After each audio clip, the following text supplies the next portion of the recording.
who were, like me, of Italian origin. And I think that that was one step.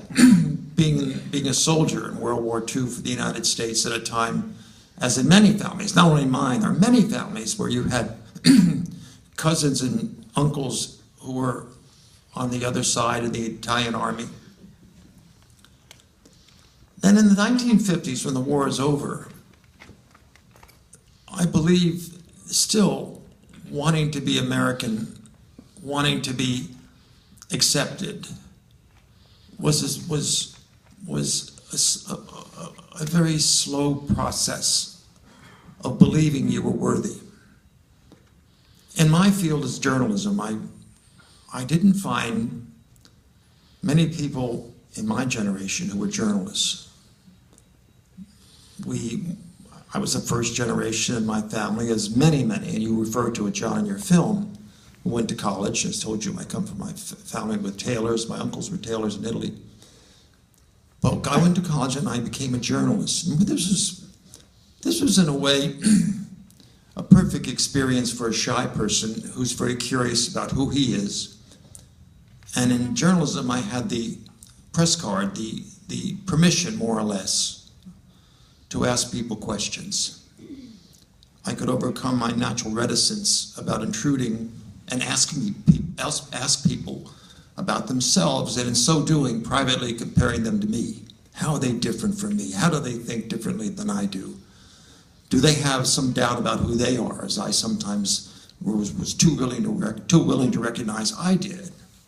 So a journalist allowed me to get outside my sense of insularity. And I asked questions, and I met poor people and rich people and successful people and infamous people. I remember the first time I tried to interview Frank Costello, who was coming out of jail. It was 1962.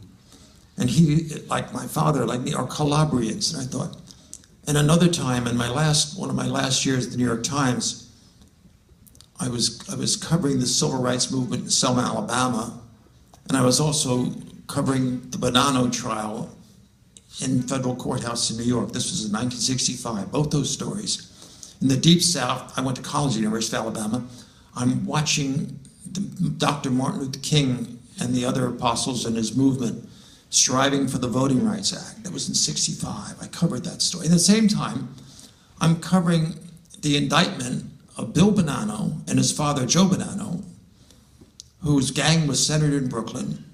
And I'm talking in the courtroom during a recess to Bill Bonanno, who's the same age as I am, born in Palermo, but not so far from the Calabrian area of my father's birth and my identity in a way. And I'm wondering to myself, how different is his background? Bill Bonanno, born in Brooklyn, educated at the University of Arizona because his father had a house in Tucson. I am born in Ocean, New Jersey, but same age as Bill Bonanno. His father's the same age as my father, Joe Bonanno. And they both came to America in 1922. And how our paths were so different, and yet there was so much that I could identify with. And it seemed, I didn't achieve it right away, but it seemed that I should know his story, because in knowing Bill Bonanno's story as the son of a gangster, and a gangster himself, I will know about the dark side of the American experience from Italy, from Sicily. I will know about what made Mario Cuomo tentative, perhaps, in seeking the presidency. I will know about what it's like to be on the wrong side of the law.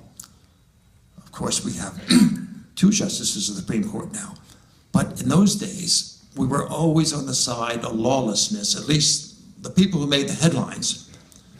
In those days, from World War II, when it was the fascists and Mussolini in Italy, and it was the gangsters in the United States who had Italian names, and there were certain bright lights, DiMaggio in a way, Sinatra in a serious way, because he was the champion.